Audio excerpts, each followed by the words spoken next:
The silence in this house is a physical thing. It has weight. It presses down on my shoulders as I sit in the worn velvet armchair, the one Eleanor always claimed was mine but secretly preferred for herself. I can still see the faint impression of her head on the fabric if I catch the light just right. Or maybe I just imagine it.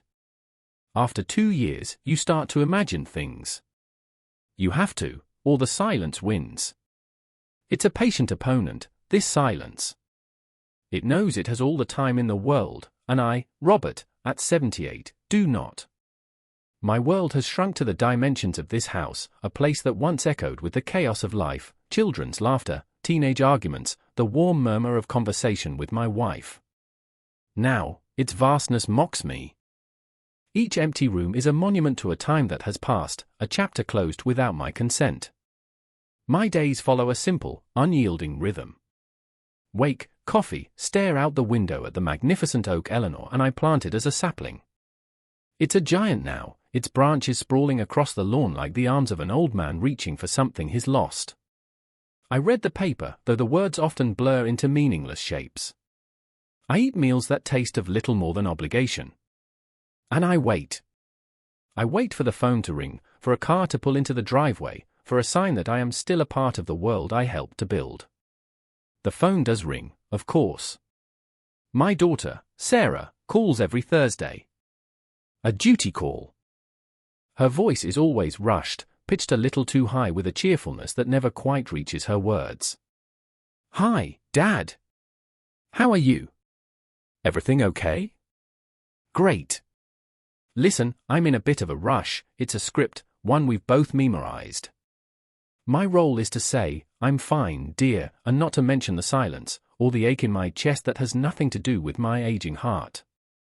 It would only make her uncomfortable, and her discomfort would be another burden for me to carry in the quiet that followed the call. Today is Tuesday.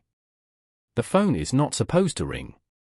So when its shrill, electronic cry shatters the afternoon stillness, my heart gives a little lurch of, what? Hope? Fear? It's been so long, I can hardly tell the difference. I let it ring 3 times, a small, pointless act of defiance against my own eagerness. Finally, I lift the receiver, my hand trembling slightly. Hello? I say, my voice raspy from disuse. Dad? It's me, Sarah. Her voice is even more rushed than usual, tight as a wound-up spring. There's no false cheer today. This is different. Sarah. Is everything all right? Is Leo okay? My grandson. The one pure, uncomplicated joy left in my life. Leo's fine, Dad. Everyone's fine. Listen, I don't have much time, Mark and I are swamped, but I wanted to let you know the good news. It's all settled. A cold knot forms in my stomach. Good news, in my experience, is rarely delivered with the frantic energy of a cornered animal. What's settled, dear? I ask, keeping my voice level.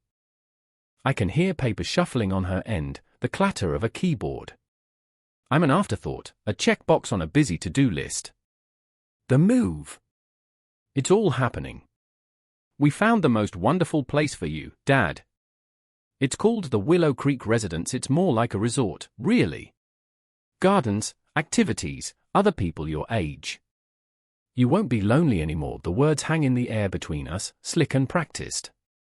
I picture her in her sterile, open-plan office, staring at a screen, a headset clamped to her ear. She hasn't seen the inside of my house in 6 months. She doesn't know the texture of my loneliness. She only sees it as a problem to be solved, an inconvenience to be managed. Before I can formulate a response, she plows on, her words tumbling over each other. And the best part is, we've handled everything. We didn't want you to have to worry about the logistics. It was a lot of work, but we got it done. The cold knot in my stomach tightens, turning to ice. What logistics, Sarah? There's a pause. Just a fraction of a second, but it's enough. It's the sound of a lie being carefully constructed. Well, you know, the finances. A place like Willow Creek is top tier. Very exclusive. So, we had to liquidate some of the non-essential assets to cover the entry fee and the ongoing care. It's all for you, Dad. To make sure you have the best. I grip the receiver, my knuckles white. My mind, which often feels like a foggy marsh these days, suddenly becomes sharp, clear, and cold. Non-essential assets. I repeat, the words tasting like rust. Yes, she says, the relief in her voice palpable now that she's over the hump. She thinks the hard part is done. So, just to let you know, your beach house and car are sold. The deal's closed this morning. We got a great price. Now we can finally get you settled. The movers are coming on Friday, and we're all leaving for your new place on Saturday morning. Isn't it wonderful? Wonderful. She sold my beach house. The house I built with my own 2 hands on a plot of land I bought with my first major commission as a young architect. The house where Eleanor and I spent our summers, where Sarah and her brother took their first steps in the sand. The house where a piece of my wife's soul still resided, in the salt-laced wind and the cry of the gulls. And my car. My old, beautiful Mercedes sedan. A symbol of my success, yes, but more than that, a symbol of my freedom. The freedom to just go. To drive to the store, or to the cemetery, or just to watch the world go by. Sold. Without a word to me. My breath catches in my throat. I look at the armchair where Eleanor used to sit.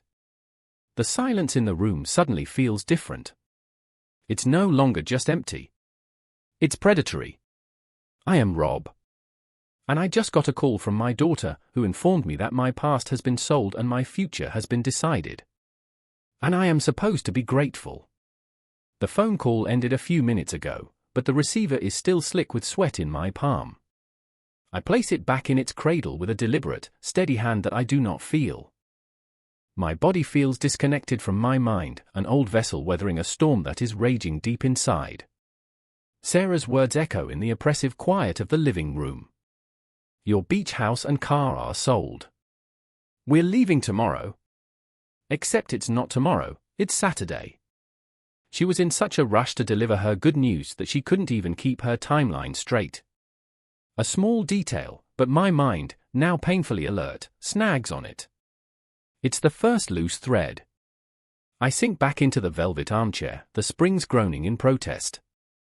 I should be feeling a tidal wave of emotions. Rage at the violation. Grief for the loss of the beach house, a place that held more memories than I could count. Fear of being forcibly uprooted and placed in a residence of their choosing. I feel all of those things, but they're distant thunder. Closer, more immediate, is a profound and chilling clarity.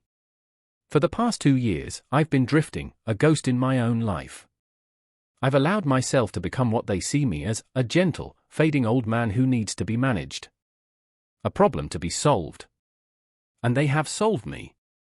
They have packaged up my life, sold off the pieces they deemed a non-essential, and have a neat, tidy box to put me in. The arrogance of it is breathtaking. It's not just about the money, though I'm sure that's a significant part of it.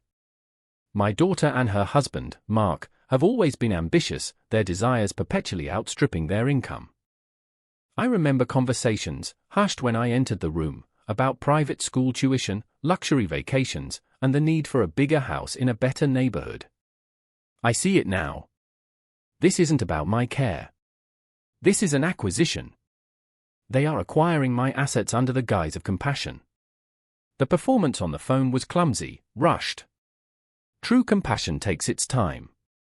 It asks, it listens, it respects. It doesn't issue decrees. My gaze drifts around the room, cataloguing the details. The grandfather clock in the corner, a wedding gift from Eleanor's parents.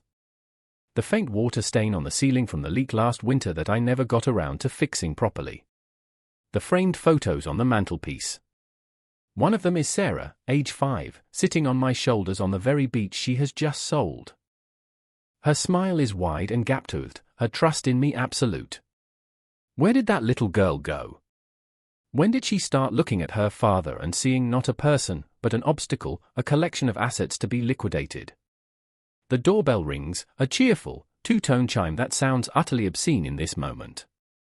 I know who it is before I even get up. They would have planned this.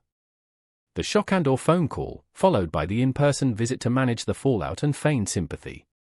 It's a classic pincer movement. I push myself out of the chair, my joints protesting. As I walk to the door, I catch my reflection in the hall mirror. The man looking back is stooped, his face a roadmap of wrinkles, his hair thin and white. It's the face of a man who could easily be taken advantage of. I see what they see. But behind the tired eyes, a fire is being kindled, one I thought had long since burned out. I open the door. There they are. Sarah and Mark, standing on my porch with grocery bags in their hands. A performance of care. Sarah's smile is brittle. Mark's is a practiced, salesman's grin. Dad! We were just passing by and thought we'd drop off some things for you, Sarah says, bustling past me into the kitchen. Her heels click-clack on the hardwood floors, an alien sound in this house of soft slippers and quiet contemplation. Mark claps me on the shoulder, a gesture that is meant to be familiar and warm but feels proprietary. Rob, my man. Heard you're moving on up. Great news, eh? He says, his voice booming. He smells of expensive cologne and impatience. I close the door slowly and follow them into the kitchen. They unload the groceries with a frantic efficiency. Organic vegetables, expensive cuts of meat, fancy bread. Things I never buy for myself. It's a bribe. A down payment on my compliance. We were so excited to tell you, Sarah starts, arranging artisanal cheese on a plate. She won't look at me. Willow Creek is just stunning. We took a tour last week. They have a putting green, a library, even a heated pool. You'll love it. It will be so much better for you than rattling around in this big old place all by yourself. You took a tour without me. I ask, my voice quiet. The question hangs in the air, a small, inconvenient truth in their beautifully constructed narrative. Sarah finally looks at me, her expression a careful blend of apology and condescension. Dad, we didn't want to get your hopes up until we were sure we could make it work financially. And honestly, it's a lot of walking. It would have been too much for you, too much for me. They've decided my physical capabilities, my hopes, my entire future. The fire inside me burns a little hotter. I watch them as they move around my kitchen, touching my things, talking about my life as if it's a property they've just flipped. They are so confident, so sure of their victory. They see the frail old man in the hall mirror. They don't see the architect who designed skyscrapers, the man who negotiated million-dollar contracts, the husband who held his wife's hand as she slipped away from this world. They have forgotten who I am. And that is the biggest mistake they have ever made. I will let them have their performance for now. I will nod and play the part of the grateful, slightly confused father. But as they pack away the groceries, chattering about moving day, I am no longer just waiting. I am planning. The silence is no longer my opponent. It is my ally. It is the space where I can think, where I can remember the man I used to be. The man I must become again, if only for a few more days. The next day, Wednesday, dawns grey and miserable, the sky weeping a steady, dreary rain against the window panes. It's a perfect mirror for my mood. After Sarah and Mark left last night, their false cheer leaving a greasy film on the air, I sat in the dark for hours, letting the reality of their betrayal sink into my bones.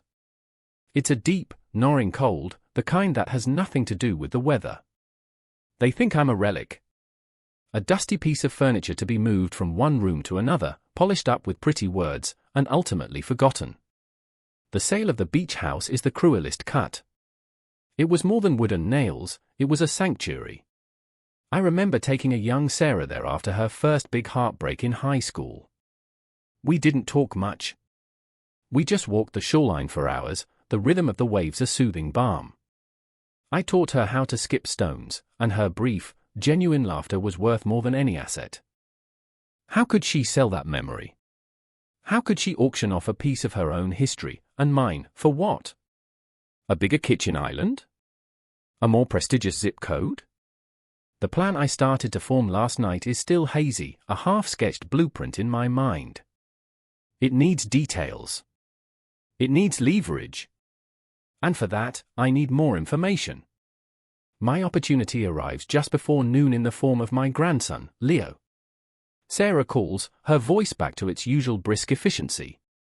Dad, I have to run to a last-minute meeting. Mark's tied up too. Could Leo hang out with you for a couple of hours? The sitter cancelled. I'll have him dropped off. It's a testament to their supreme confidence in my senility that they would leave the one honest person in their family with me right now. They see him not as a potential leak, but as a babysitting convenience. They have no idea he is my secret agent. When the car service drops him off, Leo runs into my arms, all wiry energy and the smell of rain-soaked earth. He's 10 years old, with his mother's eyes but a sensitivity that is all his own. He still sees me as Grandpa, not as a liability. Grandpa Rob, he says, hugging my legs tightly. Mom said we're going on a big trip on Saturday.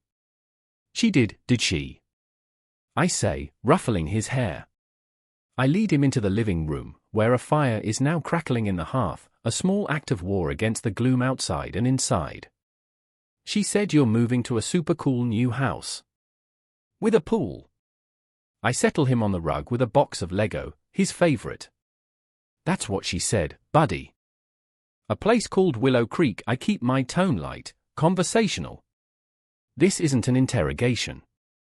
This is a chat between a boy and his grandfather. Did you see pictures of it? Leo clicks a red brick onto a blue one. Yeah. Mom showed me on her computer. It looked okay, I guess. He frowns, a thoughtful little crease between his brows. It didn't look like the pictures of that fancy hotel you took Grandma Eleanor to in Italy.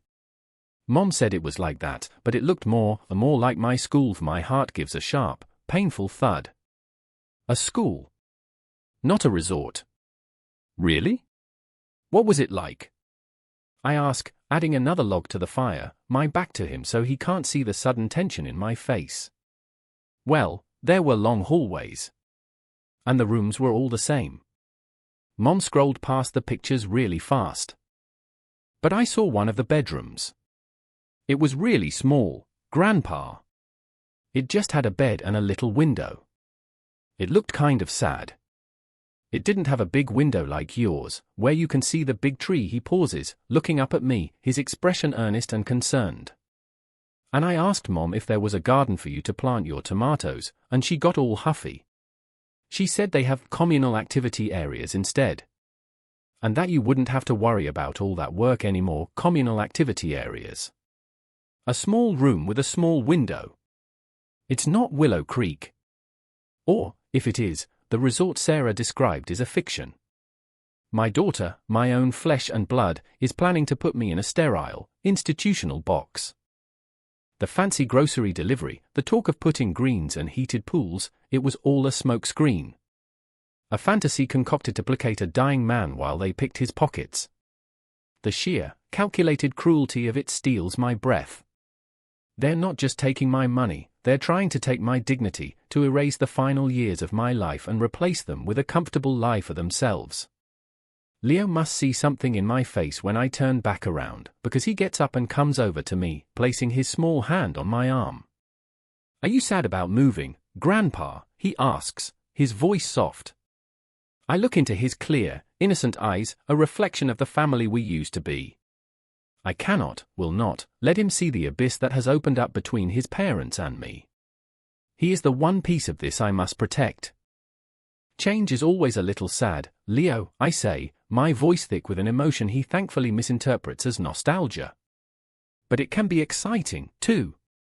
You know, a new adventure. It's a lie, but it's a kind one. It's for him, not for me. Now, I say, forcing a smile. How about we build the tallest Lego tower this old house has ever seen? For the next hour, we build. We build a magnificent, chaotic, multicolored tower that sways precariously in the middle of the living room. And as we build, my own plan begins to take shape, brick by brick, in the quiet, determined chambers of my heart. Leo has given me the information I needed. He has unknowingly confirmed my deepest fears. He has handed me the emotional fuel, the righteous anger, to see this through. They think they're dealing with a frail, confused old man. But they've forgotten that I am Leo's grandfather. I am Eleanor's husband. I am the man who built the house on the beach.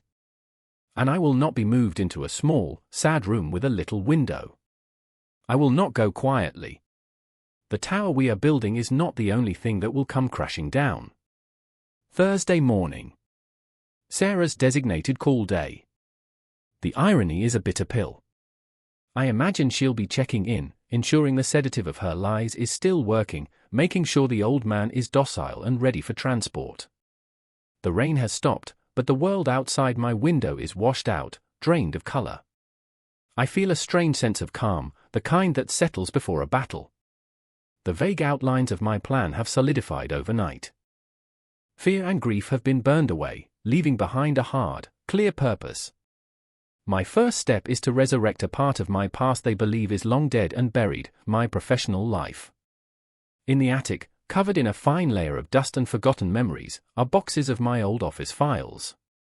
Not just blueprints and project notes, but records. Contacts. Names of people who knew me not as Dad or Grandpa, but as Robert Vance, a man whose mind was his greatest asset. It takes me the better part of an hour to find what I'm looking for. My joints ache as I pull down a heavy cardboard box labeled Vance and Sterling, 1980 to 1990. Inside, nestled amongst faded legal pads and old contracts, is a black leather-bound address book. My fingers, stiff with age, trace the gold-embossed initials on the cover, A. J. S. Arthur James Sterling. My old partner. Arthur was the Sterling to my Vance. He was the legal eagle, the shrewd negotiator who turned my architectural visions into concrete reality. We were a formidable team for over 20 years. He was sharp, ruthless in business, but possessed of an unshakable moral core. We drifted apart after I retired and Eleanor got sick. Life intervened, as it does. But I know Arthur. If he's still the man I remember, he will not stand for this. I find his entry. The office number is useless, he'd be long retired from the firm. But there's a home number, written in my own fading ink. It's a long shot. People move. People pass on. My heart hammers against my ribs as I dial the number on the old rotary phone in my study. It feels like reaching back in time. It rings once. Twice. A third time. I'm about to hang up, a wave of despair washing over me, when a voice answers. It's older, gravelly, but unmistakable. Sterling, no hello, just his name. A statement of fact. For a moment, I can't speak. The relief is so profound it feels like a physical blow. Arthur. I manage, my voice cracking. It's Rob. Rob Vance. There's a pause on the other end of the line. I can picture him, his brow furrowed, sifting through the decades. Then, a sudden warmth floods his voice. Rob? My God. Robert Vance. Is it really you? I'll be damned. It must be 20 years, closer to 15, I think. But who's counting? I say, a genuine smile touching my lips for the first time in days. It's good to hear your voice, Arthur, and yours, my friend. And yours. But I get the feeling this isn't just a social call. You sound stressed. What's wrong? I take a deep breath. And then I tell him everything.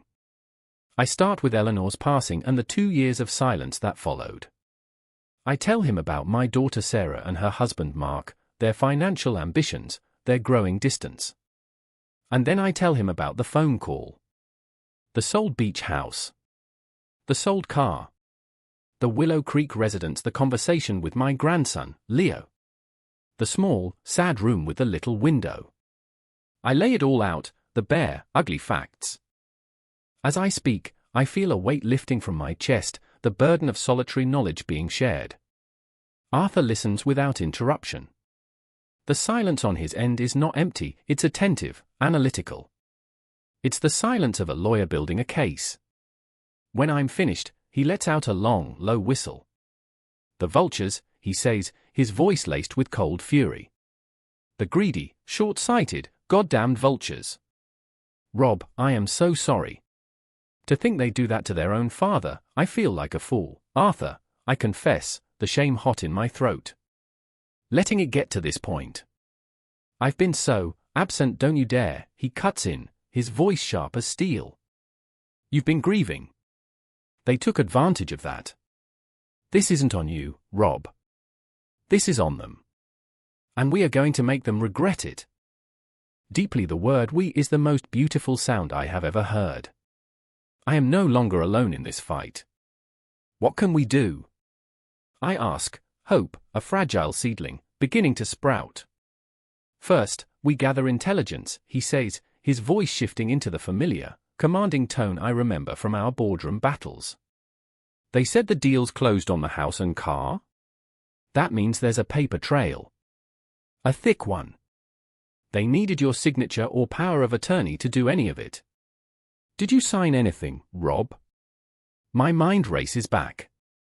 Last year, Sarah had come over with a stack of documents. She'd said it was just to update estate planning, to make things easier for me, so she could help pay my bills online. I was tired, distracted by a leaking pipe. I trusted her. I signed where she told me to. I tell Arthur this, my voice heavy with self-recrimination. A durable power of attorney, he says, his disgust evident. The classic weapon of the dishonorable heir. She told you it was for paying bills, you signed it in good faith. That's fraudulent inducement, Rob. It's a start, so what's the plan? I ask. The plan is simple. You are going to play the part of the docile, slightly confused old man for another 48 hours. Let them think they have won. Let them get comfortable. Meanwhile, I'm going to make some calls. I still have connections at the county records office and the DMV. I'm going to find out exactly what they sold, who they sold it to, and for how much. And I'm going to find out what this Willow Creek residence really is.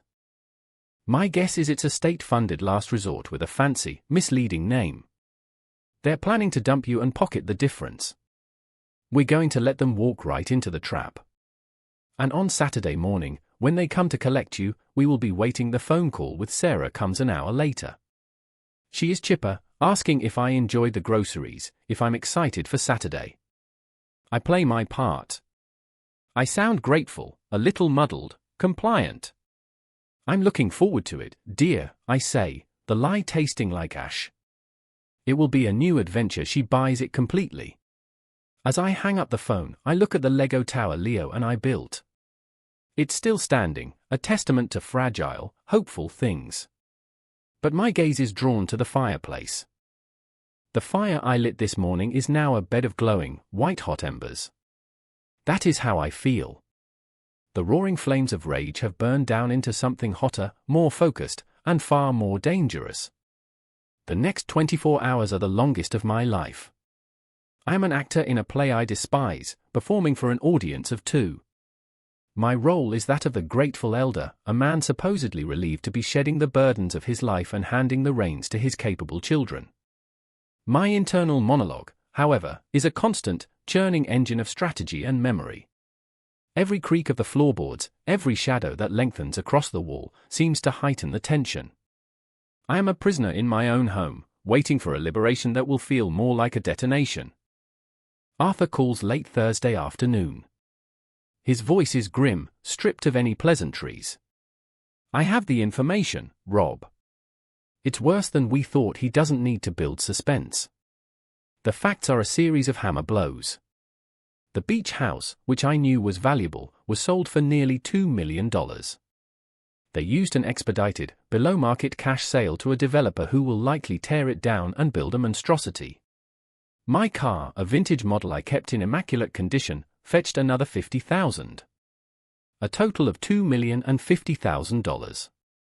The sheer scale of the figure leaves me breathless. I sink into my chair, the phone pressed hard against my ear. It's not a number, it's a measure of their greed. It's the price they put on my life, my memories, my dignity. And Willow Creek?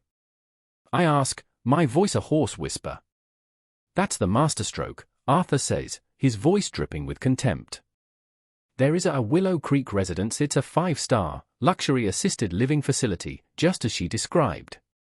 The entry fee alone is $500,000 for a heart-stopping moment. I am confused. Did I misjudge them? Is it possible? Arthur anticipates my thought. They never booked you a room there, Rob. It was a decoy.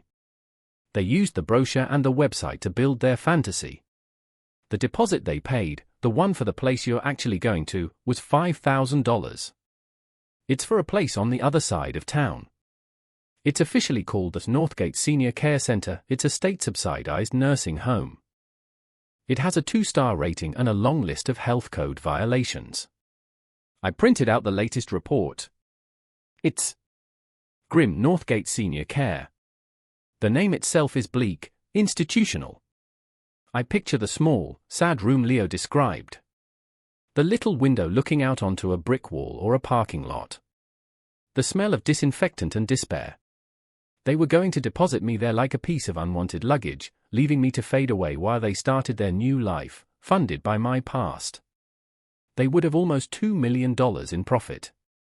The audacity, the sheer, sociopathic coldness of the plan, is staggering. This is not a simple act of greed. This is an attempt to erase me. What else, Arthur? I ask, my voice strangely steady. The shock has passed, replaced by an icy resolve. The money, he says. It was transferred to a joint account in Sarah and Mark's names yesterday. And this morning, a wire transfer for $750,000 went out from that account to where? As a down payment on a new home. A 5-bedroom monstrosity in the Ridgemont Hills district. The sale is pending, set to close next week. They were going to use the rest to pay off their debts and live like royalty, so there it is. The whole sordid picture laid bare. The beautiful new house built on a foundation of lies and betrayal. The final piece of the puzzle clicks into place. My role is clear. On Friday, the day the movers are scheduled to arrive, I busy myself. I walk through the house, touching things for what feels like the last time. The worn spot on the banister. The height chart for the children, penciled on a door frame, Sarah's final mark barely reaching my shoulder. These are not just objects, they are witnesses. I pack a single, small suitcase. I pack my best suit, the one I wore to my own retirement dinner. I pack a photograph of Eleanor, the one from our wedding day. And I pack the old, leather-bound address book. The rest, I leave for the movers. Let them pack the artifacts of my old life. I am preparing for a new one. Sarah calls in the evening, her voice oozing with solicitous concern. Dad, how are you holding up? I know the movers coming tomorrow will be emotional. Just try to relax. We'll handle everything. We've booked a table at the Grand Tier for dinner tomorrow night. To celebrate your new beginning, the Grand Tier. The most expensive, ostentatious restaurant in the city. A place for triumphant celebrations. The irony is so thick I could choke on it. They want to toast to my new beginning in a budget nursing home, while they themselves are on the cusp of a life of stolen luxury. It's their victory lap. That sounds lovely, dear, I say, my voice a perfect imitation of a frail, grateful father. I'll look forward to it, great. We'll pick you up at 7. Wear something nice, she chirps, before hanging up. Oh, I will wear something nice. I will wear my armor. The dinner will be their final performance. And I will be the most attentive audience they have ever had. I will watch them. I will listen to their lies. I will let them revel in their victory, letting them climb higher and higher, so that the fall will be that much greater. The house is quiet as night falls. The storm has passed. The battle plan is set. All that is left is the waiting. And I am very, very good at waiting. Friday night. The air in the Grand Tier is thick with the scent of money and self-congratulation. Crystal chandeliers drip light onto tables draped in pristine white linen. The murmur of quiet conversation is punctuated by the gentle clinking of silver on porcelain. It is a world away from my silent house, a bubble of curated perfection. Sarah and Mark are in their element. Sarah is wearing a new silk dress, a vibrant, predatory red. Mark is leaning back in his chair, expansive in a tailored suit, a comically expensive watch glinting on his wrist. They look like a power couple from a magazine, glossy and confident. They have been talking non-stop since they picked me up, a torrent of words designed to fill any potential silence where an awkward truth might reside. They talk about the movers, who apparently did a marvelous, efficient job. They talk about the traffic. They talk, at length, about the fictional wonders of Willow Creek. The head of activities, a lovely woman named Brenda, told us they have a watercolor painting class on Tuesdays. Dad, Sarah says, gesturing with a breadstick. You always wanted to get back to your painting. I never wanted to learn watercolor. Eleanor was the painter. I was the one who built her frames. This small, careless error is just one of many. It shows how little attention she has ever paid to the actual details of my life. I am not a person to her, I am a concept, an aging father, onto which she projects whatever is most convenient. That sounds nice, I murmur, taking a sip of water. I play my part, nodding along, offering vague, agreeable responses. I am the gentle ghost at the feast, a benevolent presence blessing their success. Mark orders a bottle of champagne, a ridiculously overpriced vintage. To new beginnings, he proclaims, raising his glass. To Dad's new chapter, and to the future. His eyes meet Sarah's over the rim of his glass, and in that fleeting glance, I see it all. The shared secret, the triumph, the conspiratorial thrill. They are so intoxicated by their own cleverness that they have become blind. They see my quiet compliance as assent, my frailty as weakness. They have no idea they are sitting across from their judge and jury. My internal monologue is a quiet, steady counterpoint to their chatter. As Sarah describes the gourmet dining options at Willow Creek, I am picturing the health code violations at Northgate Senior Care. As Mark boasts about the solid investment my care represents, I am calculating the interest on $2 million. I am not just listening to their words, I am recording them, filing them away as evidence. They have given me everything I need. Their own words will be the rope that hangs them. I am an architect. I see structures. And their narrative is a house of cards, built on a foundation of sand. One firm push is all it will take. For my main course, I order the simplest thing on the menu, a grilled fish with vegetables. Sarah insists on ordering for me initially, suggesting something soft and easy to chew, but I politely, firmly, make my own choice. It's a small act of self-determination, but it feels significant. I eat slowly, deliberately. I watch them devour their expensive steaks, their laughter a little too loud, their movements sharp with nervous energy. They are celebrating too early. The deal is not yet closed. The final papers are not yet signed. I am the final signature. The loose end they need to tie up. As the waiter clears our plates, Sarah leans forward, her expression shifting into one of deep, theatrical sincerity. Dad, she begins, placing her hand over mine on the table. Her skin is smooth, her touch cool. I know this is a big change. And we just want you to know how much we love you. Everything we've done, it's because we want you to be safe, and happy, and cared for.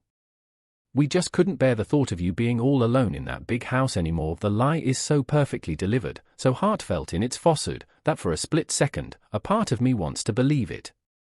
The lonely old man in me, the grieving husband, the loving father, that part of me craves the comfort of that lie. It would be so much easier to believe her. To let go. To drift away into the managed twilight they have prepared for me. But then I see Eleanor's face in my mind's eye. Her gaze is clear and strong. She never stood for dishonesty. She was the moral compass of our family.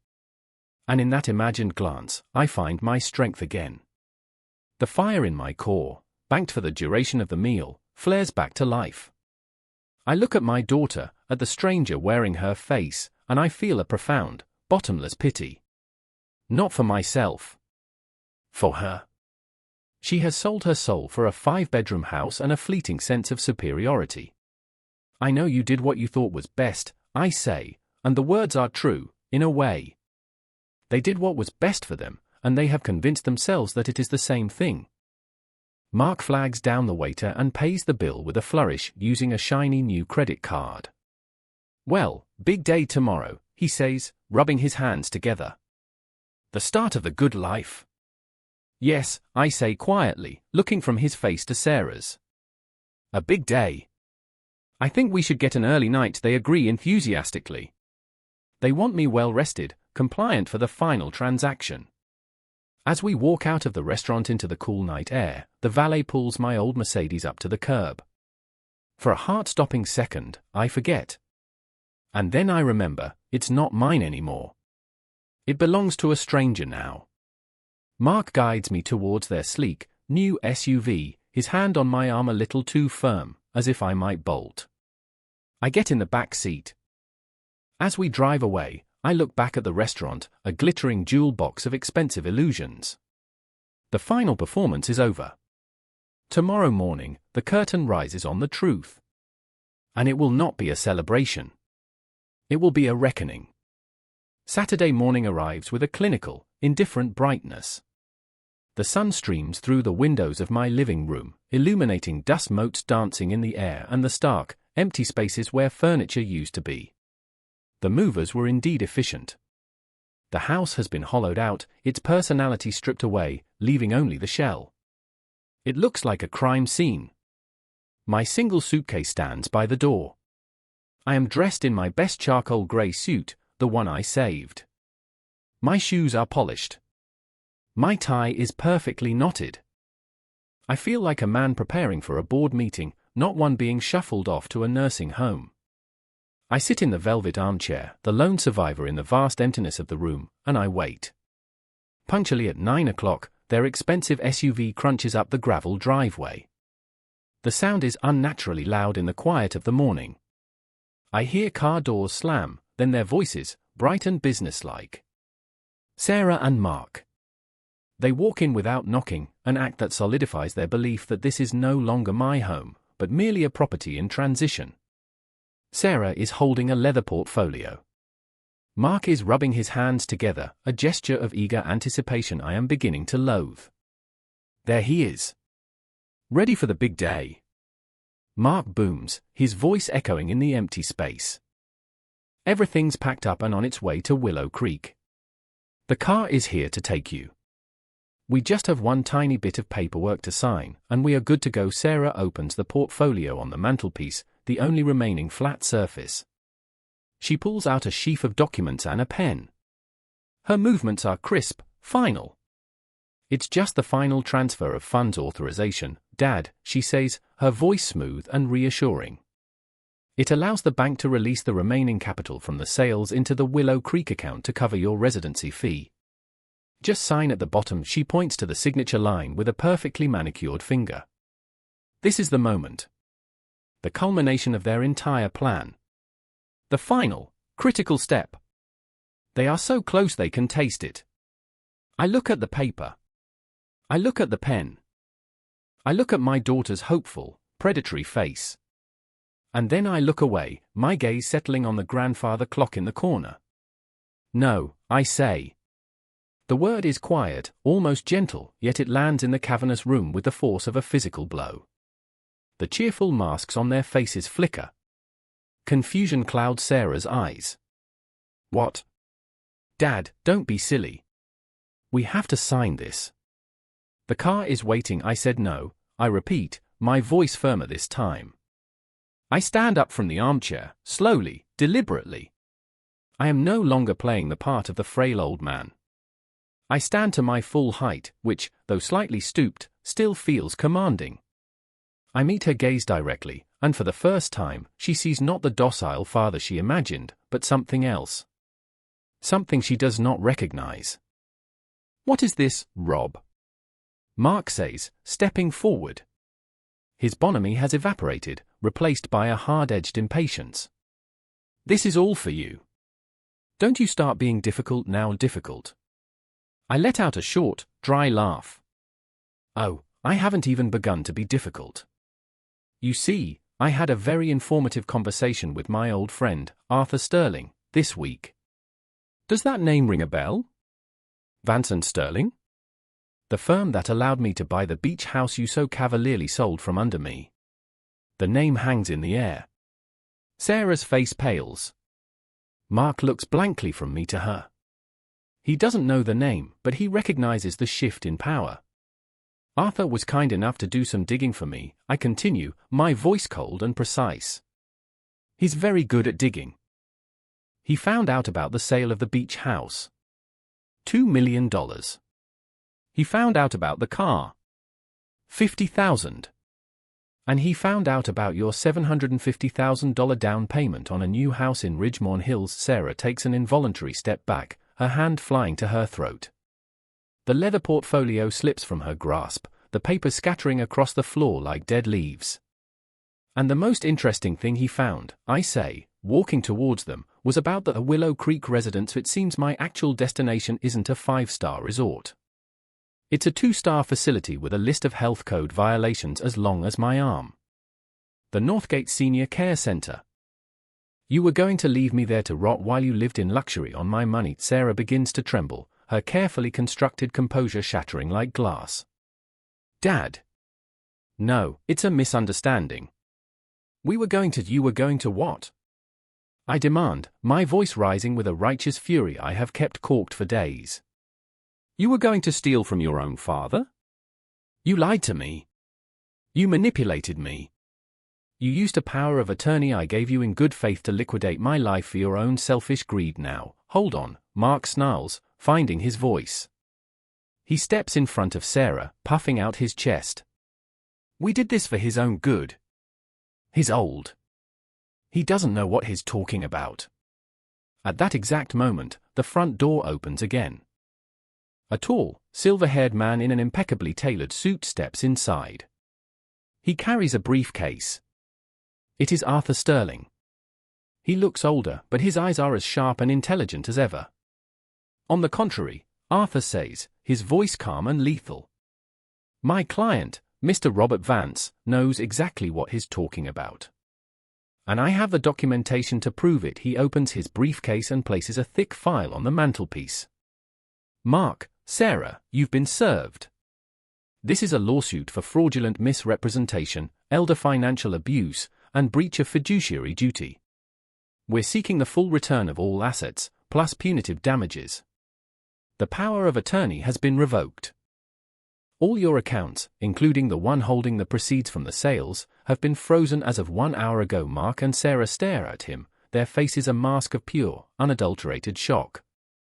Their grand plan, their beautiful future, has just evaporated in a puff of legal smoke.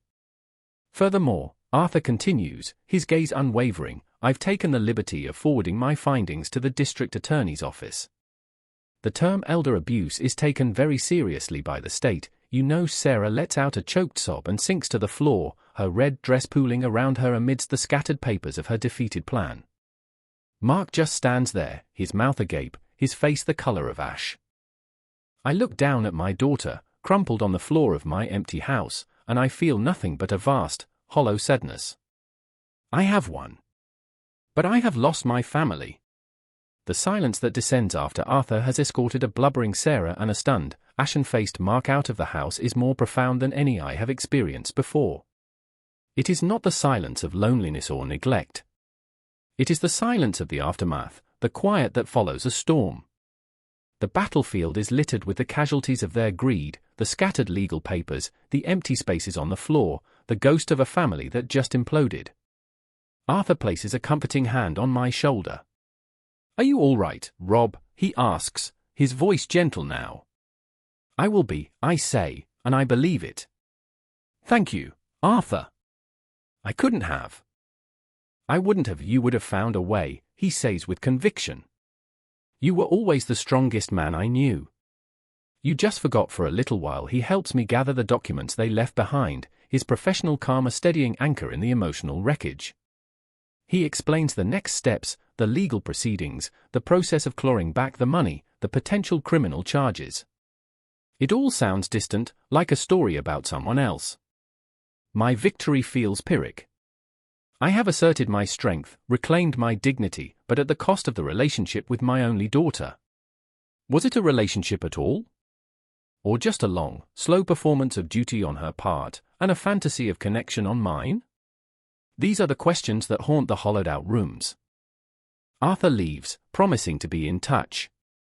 I am alone again, but the solitude feels different. It is chosen.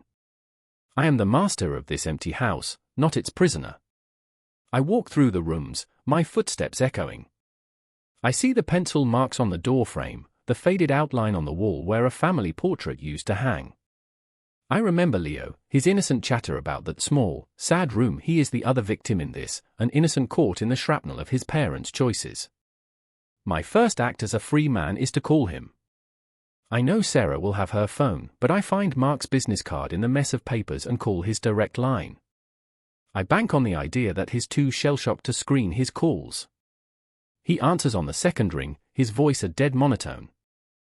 "What do you want?" "Let me speak to Leo," I say, my tone leaving no room for argument. I hear muffled shouting in the background, Sarah's hysterical cries. Then, a few seconds later, Leo's small, hesitant voice comes on the line. "Grandpa." "Hi, buddy," I say, forcing a warmth I don't feel into my voice. "Listen, there's been a change of plans." "We're not moving today, are we not?" he asks, a note of confusion in his voice. "No. I've decided to stay here for a little while longer."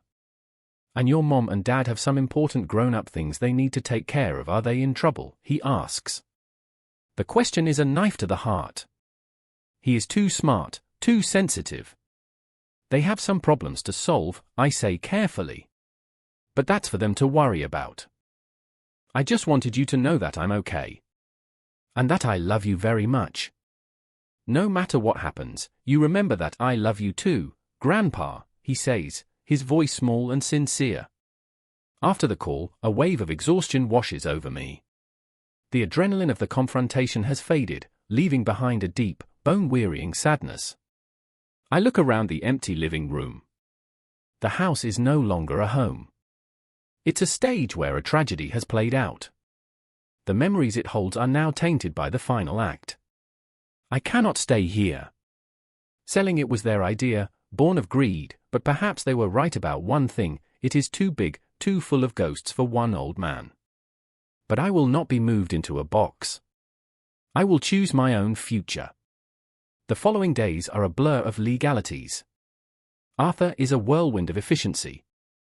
He manages to halt the sale of my car, though the buyer requires a hefty penalty to walk away from the deal. It's a price I'm willing to pay. The beach house is gone, the developer unwilling to relinquish his prize.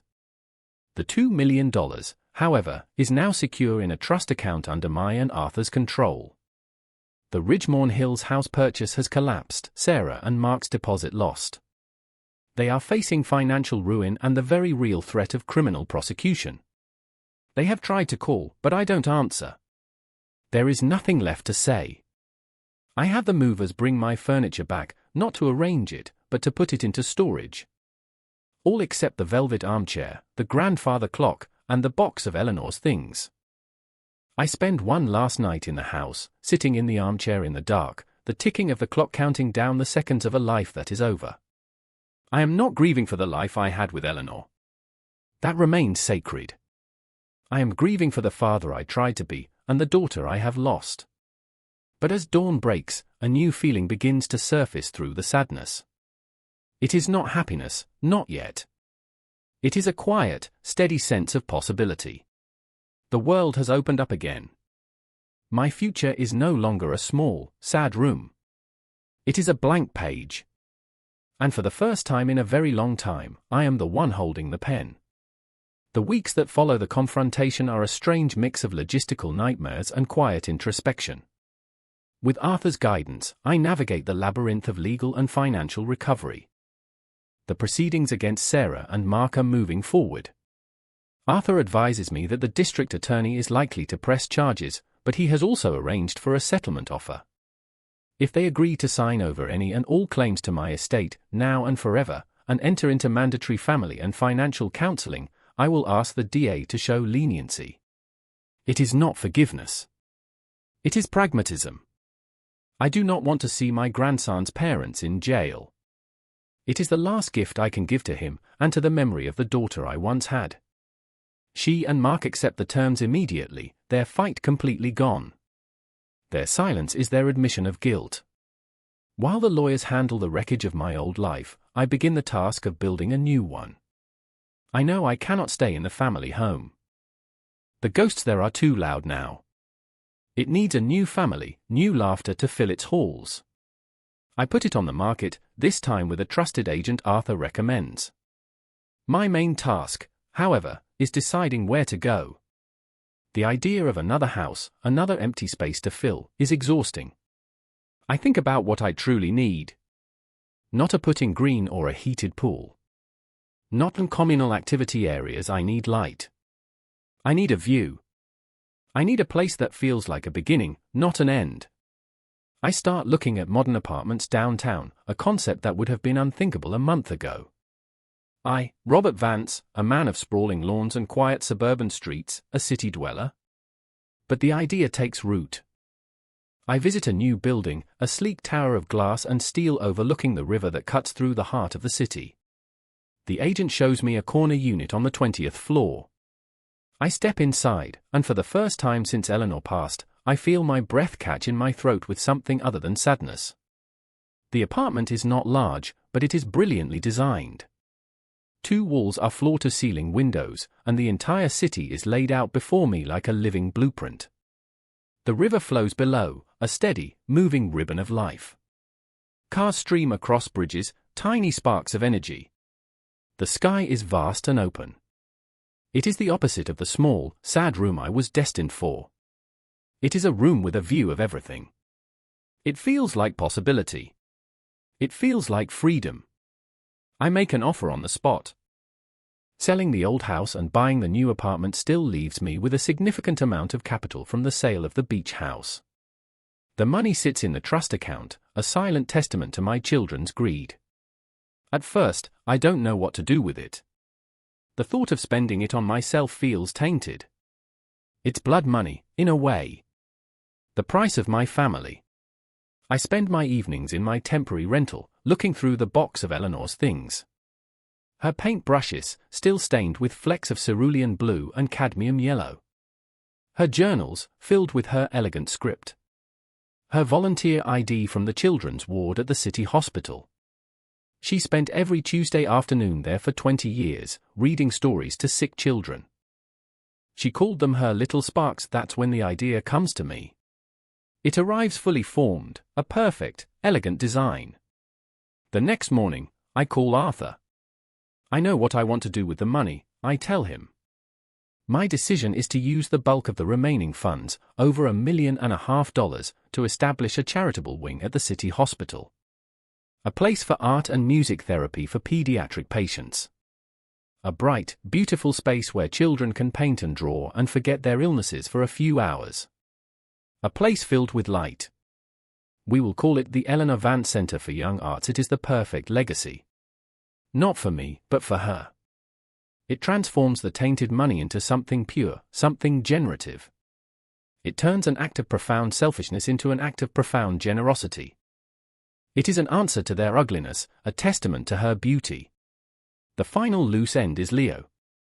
I arrange to see him, meeting on neutral ground at a quiet park near his school.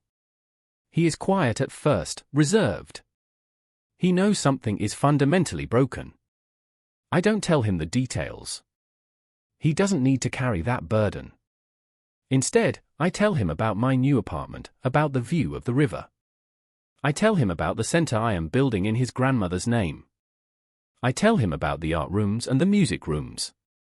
His eyes, so like his mother's, light up with genuine excitement. Grandma would have loved that, he says, his voice soft. Yes, I say, my own voice thick with emotion. She would have. I promise him that no matter where his parents live or what happens, he will always have a room at my new place. That our Lego building days are not over. As he leaves with the grandmother of a friend who has agreed to help, he turns and runs back, throwing his arms around my waist in a fierce, desperate hug. In that embrace, I feel a flicker of hope that something, at least, can be salvaged from the wreckage. I have found my new beginning, not in a residence designed by my children, but in a future of my own making. The day I move into my new apartment is the first day of the rest of my life. The movers, the same efficient crew, place the few pieces of furniture I kept. The grandfather clock stands incongruously in a corner, its traditional dark wood a stark contrast to the modern, minimalist space. But its steady, rhythmic ticking is no longer a countdown to an end, it's the heartbeat of my new home. The velvet armchair is positioned to face the magnificent wall of windows. This is my new command center. From here, I can watch the city breathe, the sun rise and set, the seasons change. I am no longer looking inward at the past, I am looking outward at the world. The emptiness of the apartment doesn't feel like a loss. It feels like space. Space to think. Space to breathe. Space to be. The legal storm has passed. Sarah and Mark are shadows, figures in a past I am actively putting behind me. They are in counseling, their financial lives in ruins, their social standing shattered. Their punishment is to live with the consequences of who they are. My justice is to live, and to live well. Arthur and I have become firm friends again. He visits often, bringing cigars that we smoke out on the small balcony, a habit both our doctors would disapprove of. We talk about the old days, but more often, we talk about the future. We talk about the progress of the Eleanor Vance Center, which is moving from blueprint to reality with astonishing speed. The hospital board was ecstatic, and the architectural firm I hired is one of the best in the country. I find myself poring over the designs, making suggestions, feeling the old thrill of creation, of building something meaningful and lasting. My days, once dictated by a monotonous rhythm of loneliness, are now full. I wake early to watch the sunrise paint the sky in hues Eleanor would have loved. I take walks along the riverfront, feeling the strength return to my legs. I've reconnected with other old friends, men and women I'd let drift away, and discovered that many of them are also navigating the strange, uncharted waters of late life. We meet for coffee, for lunch, for games of chess in the park. We talk about our children, our health, our legacies. We are survivors, all of us. I even bought a new car. Not a flashy sedan, but a small, practical hybrid. It represents not status, but freedom. The freedom to drive to the hospital to check on the construction, to visit the cemetery without having to ask for a ride, to take Leo out for ice cream. He visits every Sunday. We build with Lego on the floor of my living room, the city skyline our backdrop. I am teaching him chess. He is sharp, intuitive. He doesn't talk about his parents, and I don't ask. Our time together is a sanctuary, a bubble of normalcy in his complicated life. I am his grandfather. That is my role now, and it is one I cherish above all others. One crisp autumn afternoon, I am sitting in my armchair, reading a book, when the phone rings. It's an unknown number. I almost don't answer, but some instinct makes me pick it up. Hello? There is a long silence on the other end, filled with the sound of hesitant breathing. Then, a voice. Dad. It's Sarah. Her voice is stripped bare of all its old artifices. There is no false cheer, no rushed efficiency. It is small, broken, and tentative. I say nothing, letting the silence stretch. I saw the article in the paper, she says, her voice cracking. About the hospital wing. For Mom, I still say nothing. It's a beautiful thing to do, she whispers. She would have been so proud I listened to the words.